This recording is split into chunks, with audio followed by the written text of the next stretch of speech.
family tears and secrets. The hard truth. My front door opened and almost immediately slammed shut. A loud bam was heard and felt in every corner of my house, which is important because my house is pretty big. "Mama! Are you in here, Mom?" "Lance?" Something was wrong. Terribly wrong. I could hear it in the way he was calling me. Any mother knows every note of her only child's voice. A man calls to his mother in that tone of despair for one reason, and one reason only. It was a cry of death, or rather, a final plea to be delivered from her. For a man to address this to his mother meant that he had lost all hope of surviving the ordeal. Bursting into the living room, I saw my son standing in the foyer of my house. And let me tell you, his look matched the desperation with which he called out to me. His shoulders slumped, as if his clothes were too heavy for him. His eyes looked as if they were sunken into his head. His face was flooded with tears.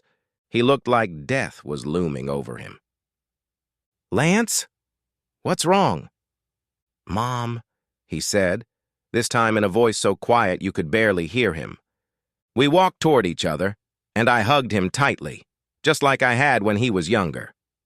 Lance was a little taller than me now, so he had to lean in to return the hug. No matter how old a boy is, he will always need his mother. "Honey, what's wrong?" I repeated. His cheek pressed against the top of my head, and his hands gripped me tighter. "She's gone, Mom. Lily's gone." The words hit me hard. Panic gripped me. Lily, my daughter-in-law, was so much more to me than Lance's wife. She was my daughter in every sense that Lance was my son. I loved her as much as I could have if she had come out of my very womb. "Dear, oh my God, what happened to Lily?" Nudging him slightly to give me space, I gently lifted my son's chin so that his eyes were level with mine. In a calm but tense voice, I said, "Lance, son, I need you to talk to me. I need to know what's going on. Is Lily okay?" At those words, his face changed. Almost instantly, that sad, dejected look turned into something else. His eyes paled. A cynical, angry smirk appeared on his lips. He looked sinister. With chilling sarcasm in his voice, he answered my question.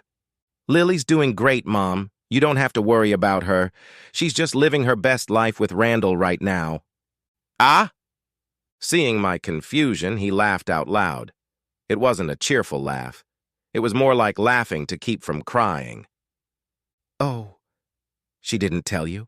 he asked rhetorically. "Yes, Lily. The daughter you never had cheated on me." He gave me a moment to realize it. I have to admit, some part of me was relieved. After the horrible scenarios that had been running through my head involving Lily's mangled body in the car accident, it was nice to hear that she was safe and healthy. But then came a second realization, a realization of the implications of this new situation. How this affects my son, how this affects the whole family. The betrayal. In a way, it was much, much worse. "What?"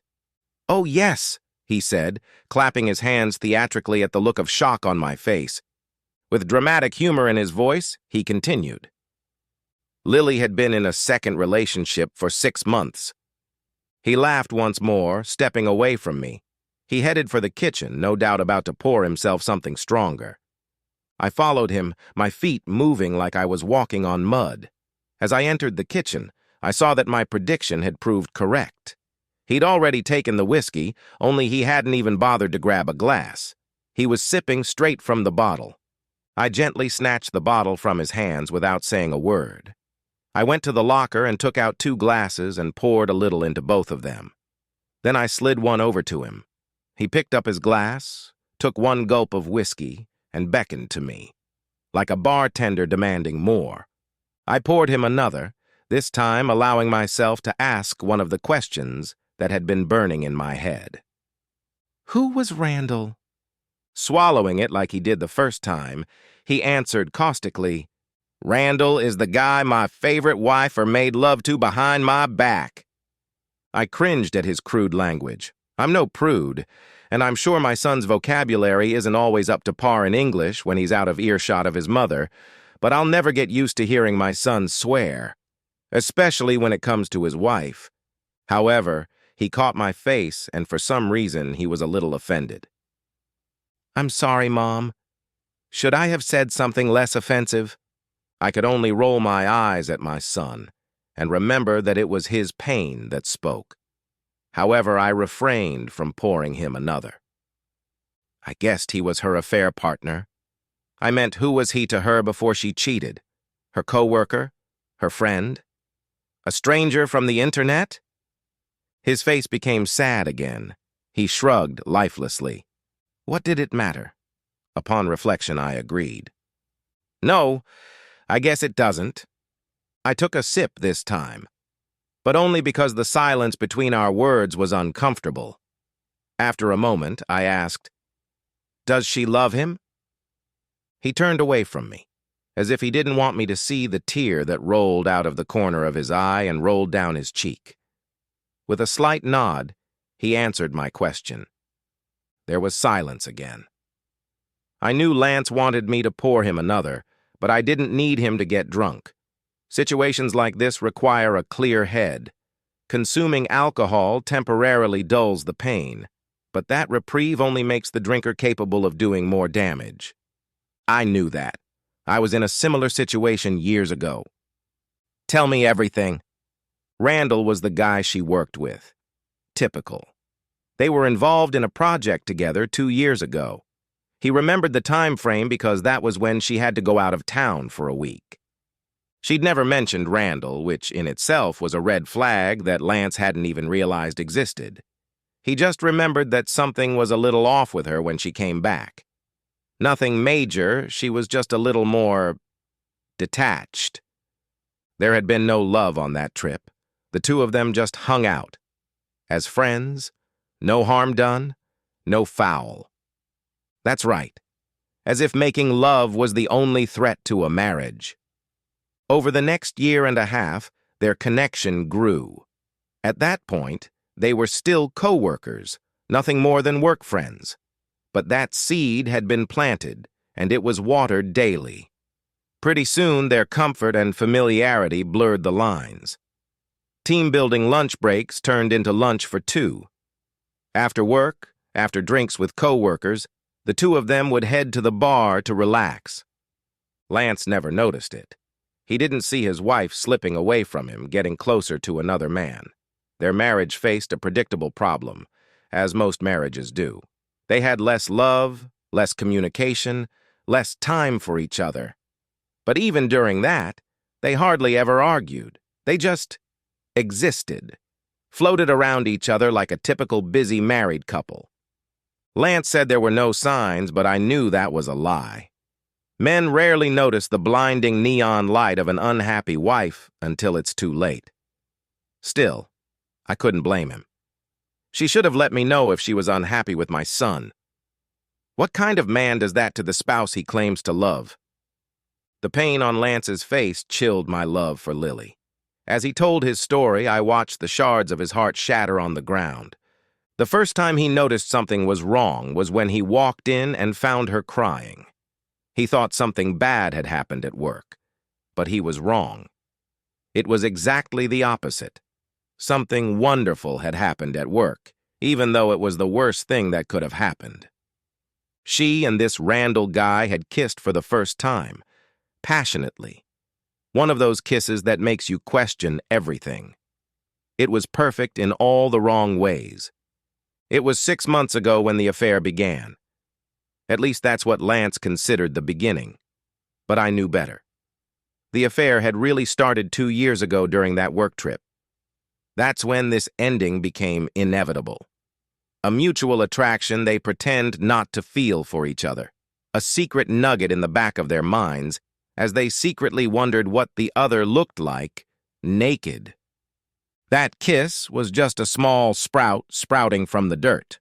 The lovemaking, the only part most men care about, went on for 5 months. That was when the distance between husband and wife grew to the level of the Grand Canyon. That's when the arguments started. The cold bed. lonely nights, an impassable impasse.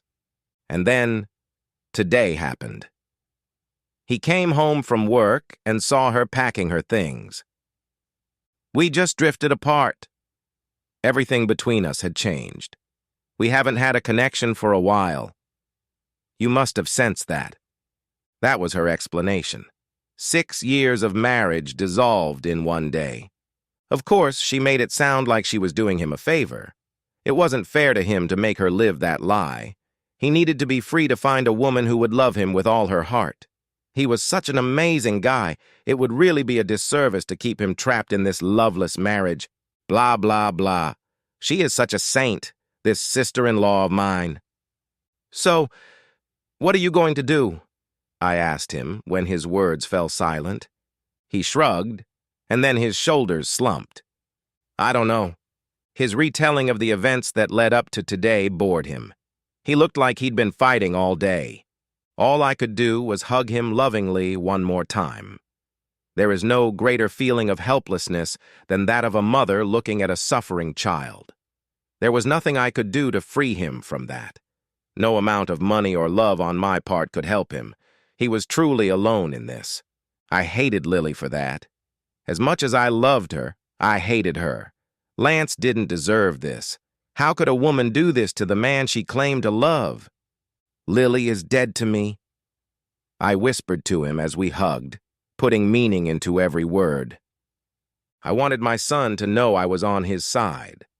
I wanted him to know that no matter how much I loved Lily, I would completely deny any feelings I had for her if I had to choose between them. Lance slipped out of my arms and walked slowly through the kitchen. He ran both hands through his hair and took a deep breath. He walked over to the counter again, leaning his backside against it. Just as I was thinking about how unprincipled Lily had been and what a disgusting woman she'd turned out to be, I heard Lance chuckle. It was bitter. Then words came out of his mouth that pierced me to the core. That must have been what Dad felt. The words didn't reach my consciousness at first. They sounded angry and hateful, so much so that I didn't immediately realize they were directed at me. What did you say? He turned to face me, and for the first time in decades, my son looked at me angrily. When you cheated on Dad and left him for Bill, he didn't get a chance to finish that sentence because my hand moved on its own. There was a loud clapping sound that echoed through the kitchen. How could he even get his mouth to say such a nasty thing? He was so small when it happened. He had no idea what had happened between his father and me. Since my marriage to Thomas had broken up, all he knew was Bill. Thomas tried to fulfill his fatherly role in Lance's life, in the beginning, but I never asked him for anything when I left. I set him free, completely and irrevocably. He got the house, he got the car. He didn't have to pay me any spousal or child support. The only thing I wanted from him was to live my life.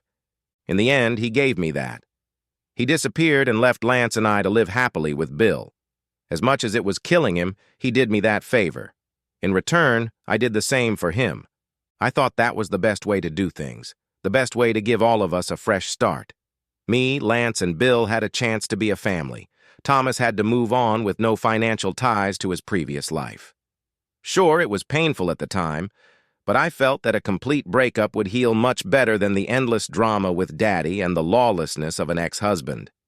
Bill had money. He had the house. I had nothing to fight with Thomas about. In a way, I was right. Lance had a good life. He went to private school, he went to one of the best colleges, and graduated with no student debt. He was able to start his career right after graduation and was now living a lucrative, wealthy life. Thomas was a hard worker, but there was no way he could give Lance any of that. It was the best way out of a confusing situation. At least, that's what I thought. But now my son seemed to see things differently. Afterward, the two of us stood there in silence, just looking at each other. I expected him to take on an apologetic look, to feel remorse for his unwarranted attack on me. But he didn't. He just stared at me, as if I was the one who had wronged him. Finally, I asked, "Why did you tell me that?" He sighed. Because, Mom. Because what? With a groan, he pulled himself away from the counter and paced the room again. The rhythmic sound of his footsteps echoed in the silence between our words. Then his tone changed from angry to inquisitive when he asked, "What time will Bill be home tonight?" I almost screamed at his evasion of the apology I was due, but I refrained. Suppressing my irritation at his sudden attack, I replied, "I don't know. You know Bill's working late." He nodded thoughtfully in response to this information. Then, almost calculatingly, he asked, "Have you ever wondered?" This has admittedly been a sore spot between Bill and me for months now. We argued about his lateness, his growing distance from me, and his lack of affection. I didn't know if Lance knew about it or not, which made me question why he even asked. I knew what he was getting at, and the very thought of where he was going made me cringe. "No, I'm sure," I said quickly. The thought disgusted me. "Bill loves me. He's not capable of that." "You mean, loves, like you loved Daddy?" I gasped loudly at the icy accusation in his voice. Now I knew for sure he was attacking me. His anger shifted from his wife to me. "Now you listen to me," I said, closing the distance between us. I looked directly into his indignant eyes as I spoke sternly. "I'm not your wife. I'm your mother. Keep your anger where it belongs, and don't take it out on me." I saw him soften at my warning. This interaction gave me a wave of déjà vu. Not so much the topic of conversation, but the way he just looked at me when I scolded him. It was like the time he stayed out too late in high school and came home drunk and smelled like beer and marijuana. Once again, my boy came back to me. The sad expression was back on his face, killing me again. Just as I was about to reach out and hug him, he asked, "Do you ever regret what you did to Daddy?" There was no anger in his voice, but that didn't lessen the urgency of his question. He wasn't really asking about Thomas or what I'd done all these years. He was asking about me. Would Lily ever regret what she'd done? Would she ever look back on this day and feel the burn? Or would she live happily ever after? Lance was so much like his father. Sometimes it was amazing how much he resembled him. And that was my curse, because looking at Lance right now was like going back in time. That day, almost 2 decades ago, I stood in the kitchen with Thomas. It was much smaller than the kitchen I was standing in now. Thomas would never make as much money as Bill. Our house was smaller. Our lives were smaller. Bill was the epitome of from rags to riches. He built his company, where I worked as his secretary, from the ground up. He was bold. He was smart. He was confident. He was a man who pursued what he wanted with unrelenting energy. And he knocked me down with ease. Hypocrisy. Your name is Tina. Yes, I used to be Lily. Decades ago, I stood sanctimoniously in front of my then-husband, praising the same platitudes she fed my son. This was different, I said to myself. Thomas and I were on 2 different wavelengths. We were so far apart in that moment. We hadn't been a couple in months. He had to know it was over between us. Our end was almost inevitable. But was it? At the time, I was so sure. I truly believed it when I told him he was a great guy who was going to make another woman the happiest woman in the world. He really was better off letting me go and finding her, someone who would love him the way he deserved to be loved. But that woman wasn't me. Not anymore. Because now I loved Bill. Come to think of it, he looked exactly like my poor Lance looked now. Like his world had been shattered to the ground. As if invading and reading my secret thoughts, Lance intervened. He was mumbling to himself, but his words were clear as day. "People say you're marrying your mother, but I never thought—" With those words, he turned away from me. It was as if he couldn't look at me anymore, as if the sight of me disgusted him. Lance. I reached for him. My heart broke when he waved me away. "I have to go," he muttered. I followed him, shouting his name, but he ignored me. He couldn't get away from me fast enough. A connection had been made in his mind. His pain overlapped with the pain his father had felt years ago. The fact that he was now walking in the same heavy boots his father had once walked in filled him with a sympathy that far outweighed his love for me. "Lance, please! Where are you going?" At this time, he walked to the door. He opened it and was about to step out when he heard me. For some reason, my questions stopped him. There he stood, one foot in my house and the other trying to get away from me. After a moment of thought, he looked at me and said, "I need to talk to the only person who knows what I'm going through. His father. He wanted to talk to Thomas." I sighed sadly. "Baby, no one even knows where he is." "I know," he said with a hint of the first real smile he'd had all evening. It was small, faint, and barely noticeable, but it was genuine. "I've known where he is for about a year now." "What?" "Yeah." He shrugged his shoulders. "I found him. Well, actually, he found me. But since then, we've been, talking. I don't know what scared me more, the fact that he'd been talking to Thomas for a year, or the fact that he'd never told me about it." "About what?" I asked cautiously, fighting the impulse to lose my temper completely. He didn't answer me. Not with words. But there was a look he threw at me. A look that said it all. Then he disappeared. Just as he walked in, the loud slam of the front door shook the entire house. In that moment, I felt more alone than ever. Of course, I would always be his mother. Nothing could change that, not even Thomas. It would be a huge exaggeration to say that I had lost his love, no matter how much misplaced anger he was taking out on me right now. But I knew he would never look at me the same way again. I was no longer infallible in my son's eyes. It's a sad day when our kids realize that we're just as screwed up as everyone else. The next morning, I woke up in my bed.